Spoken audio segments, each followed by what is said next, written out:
A partir desse momento, estaremos transmitindo para a comunidade espírita de Ponte Nova e região, palestra realizada por Edir Lacerda, com o tema Vós sois o sal da terra e a luz do mundo, da Fraternidade Espírita Paz e Renovação.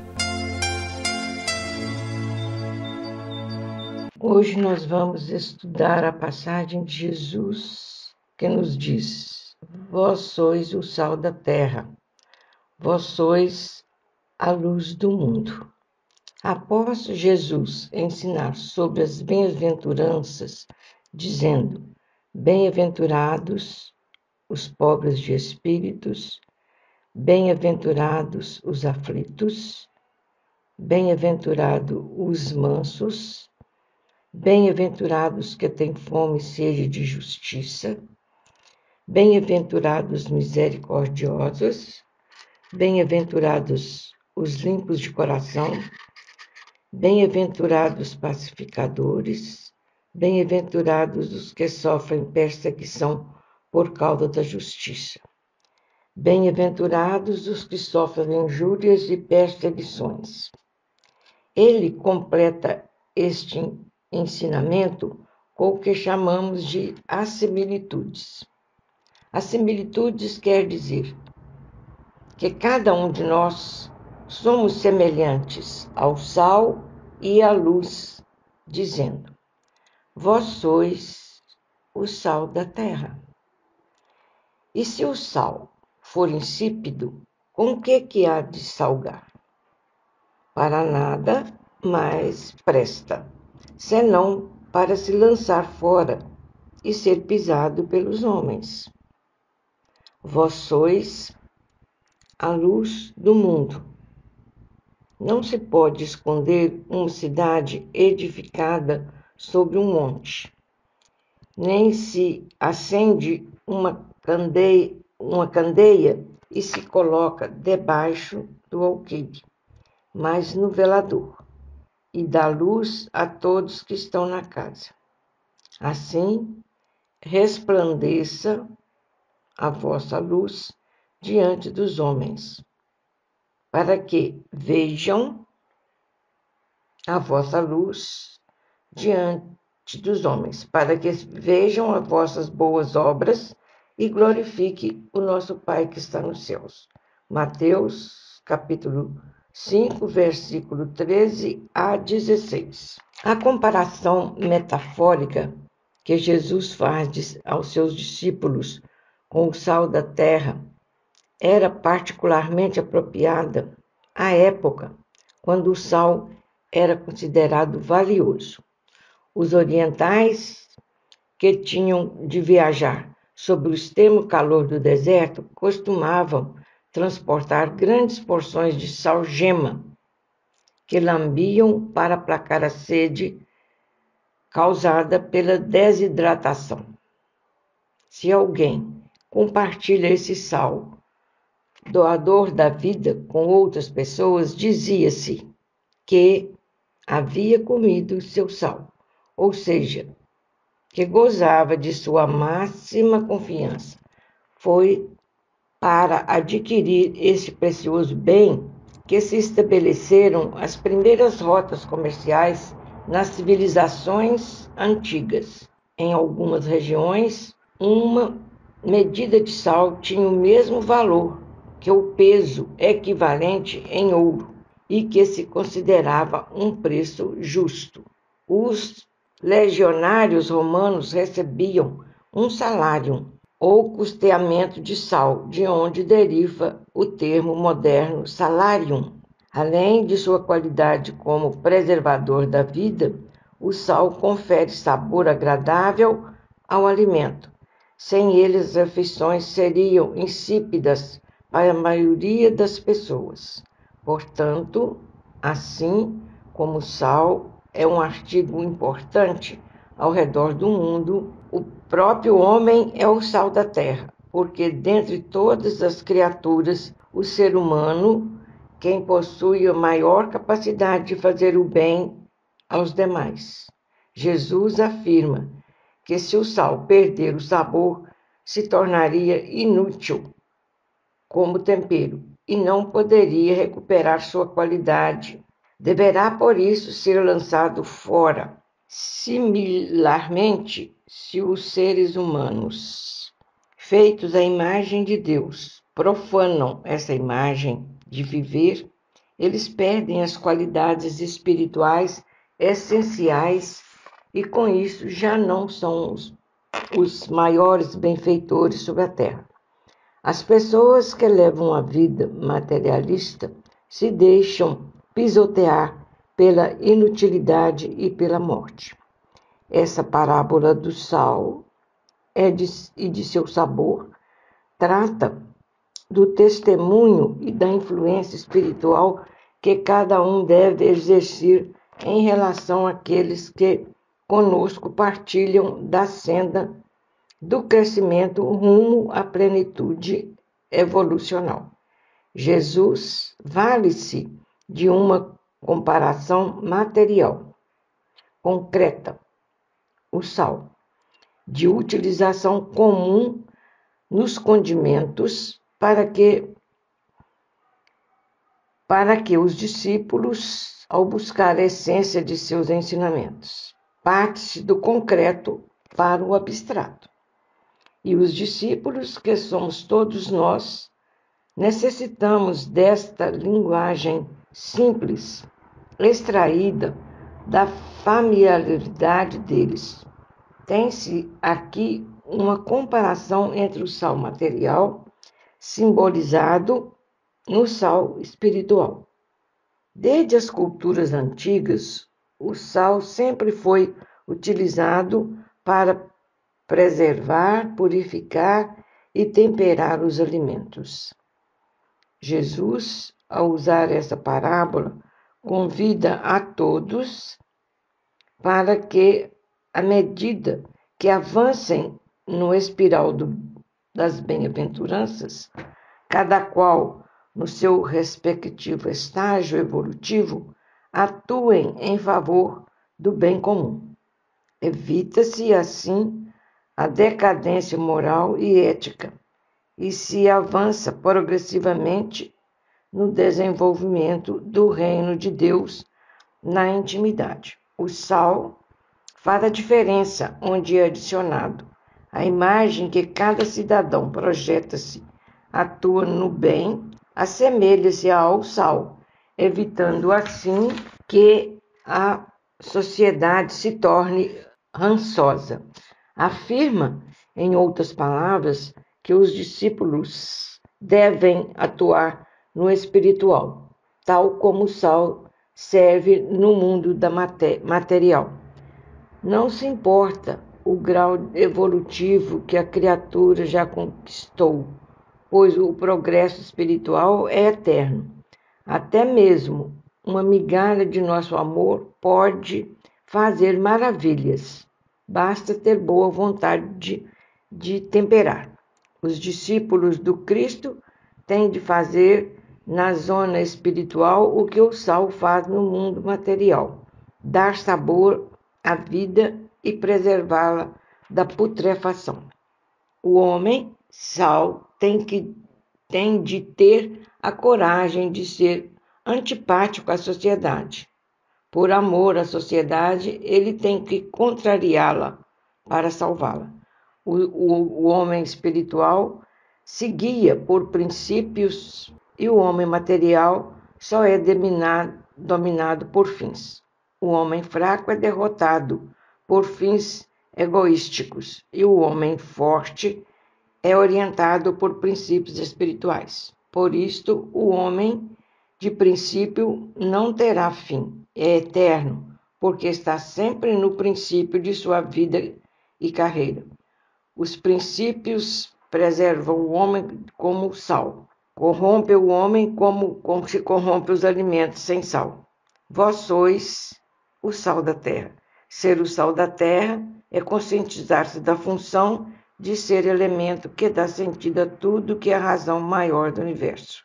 O ser humano deve exercer sua prerrogativa de poder modificar o mundo, de alterar o destino disseminando o amor, multiplicando a realização positiva e tornando-se gradativamente Senhor do universo. Vós sois a luz do mundo. Não se pode esconder a cidade edificada sobre um monte. Mateus capítulo 5, versículo 14. A luz é a vida, princípio de tudo que existe. A luz se dissemina, espalha no universo, ocupando-o e se materializando para a formação do mundo. É a manifestação do divino para a formação dos mundos. É a manifestação do divino para a consciência humana realizar-se. Todo ser humano deve se sentir importante e, ao mesmo tempo, responsável pelo lugar que ocupa na criação. As posturas que se assume de menor valia, que o deprimem ou tentam lhe diminuir o sentido de sua existência, não são como dardos venenosos ao equilíbrio de sua vida. Baixa estima, depressão, imagem negativa de si mesmo ou sentimento de inferioridade são deficiência da percepção que o ser humano tem de si mesmo. Tudo o que tente reduzir-lhe a importância ou que queira inferiorizá-lo sobre qualquer argumento é falso e pretende deter poder sobre ele. Tudo o que existe é dirigido para o ser humano, sendo o universo seu maior meio de evolução, devendo modelá-lo responsavelmente. Ser a luz do mundo significa dizer o olhar humano é que dá vida e colorido ao que nele existe. A afirmação exalta o papel do ser humano e de sua mente como fator que ativa o sentido da vida e de como ela acontece. É o olho humano, direta ou indiretamente, que descreve o universo tal como ele é concebido. Portanto, não deve se esconder nem se inferiorizar. Deve ser posto em lugar elevado para que se veja e seja visto. Sua luz é seu saber, é todo o repertório de habilidades e competências que tem, que é inalienável, que quer dizer não pode ser cedido ou transferido, que não depende de qualquer circunstância. Quanto mais o ser humano puser essa luz a serviço da organização e do crescimento pessoal e coletivo, mais dela se beneficiará. Identificar e realçar a luz do outro é um bom começo para perceber a própria, pois uma luz não ofusca outra. Revela a humildade, estabelecendo uma relação de colocar no lugar do outro, desejável a todo ser humano. O brilho da própria luz é realçado com a expressão de quem ama. O amor, ultrapassando as barreiras do egoísmo, alcançando diretamente a alma do outro, propiciando que também sinta sua benéfica influência. Quando o brilho do amor de uma pessoa atinge outra, as eventuais desavenças e resistências contrárias ao entendimento são minadas, sucumbindo à sua força conciliadora. Continuando os seus ensinamentos, Jesus disse: não se acende uma candeia para colocá-la debaixo do alqueire, mas no velador, e ilumina todos que se encontram na casa. Mateus capítulo 5, versículo 15. Alqueire é um recipiente que era utilizado para secos e líquidos, que varia entre 13 a 22 litros. É uma unidade de medida. O ser humano é a representação da luminosidade do Criador. Ele é luz, energia que emana da força criadora do divino.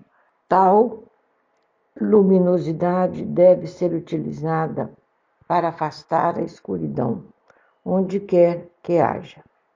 Quem tem luz deve fazê-la brilhar, iluminar e clarear à sua volta.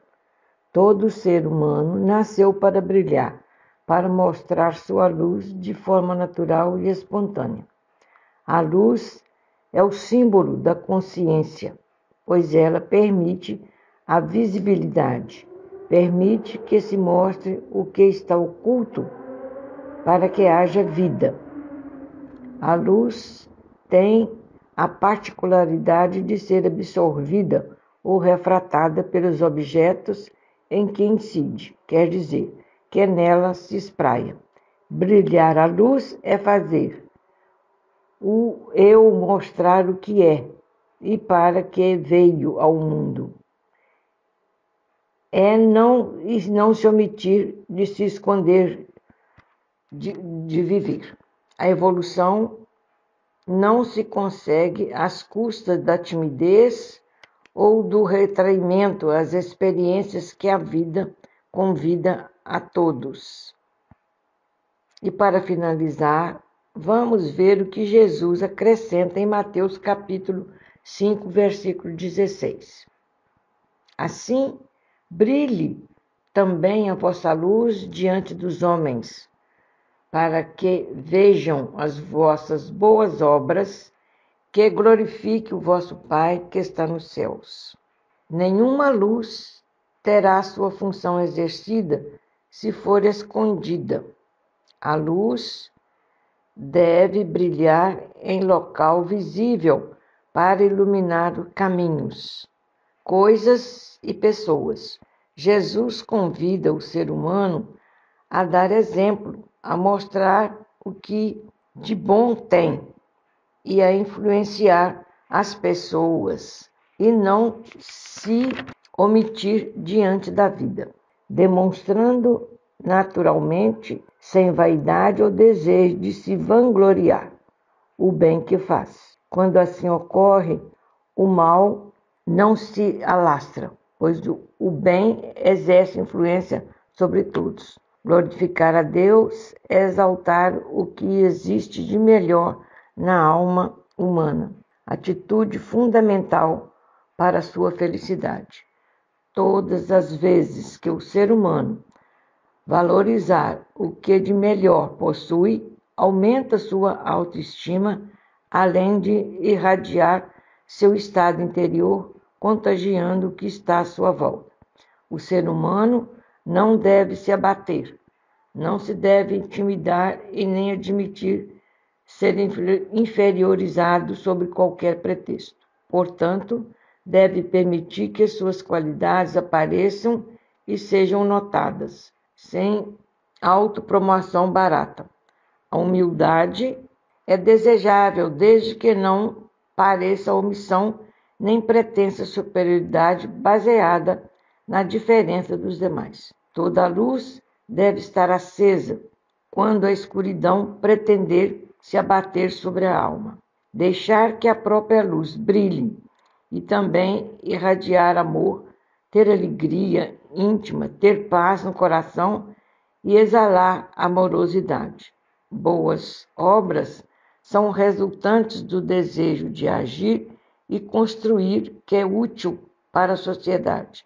Na vida, realizam-se muitas boas obras, porém é preciso investir naquelas que extrapolam os limites do egoísmo, avançando na direção do bem coletivo. As boas obras são aquelas que beneficiam o maior número de pessoas e propiciam o progresso da sociedade. O ser humano, além de promover o necessário para a sua subsistência, deve proporcionar meios de suprir a sociedade, que é importante para todos. Cada um deve dar sua cota de devolução à sociedade porque dela recebeu. Boas obras representam essa cota, pois promovem o bem-estar de quem as executa e de quem as merece. O ser humano não deve se envergonhar de ter conquistado competências, habilidades e valores nobres. Deve aplicá-los, tornando-os visíveis para que todos possam lhe receber a benéfica influência. Cada um deve ter seu próprio brilho, não inventando nem tentando apagar o brilho alheio. Cada um tem sua luz e deve fazê-la sempre brilhar. Termina aqui a palestra da Fraternidade Espírita Paz e Renovação. Boa noite.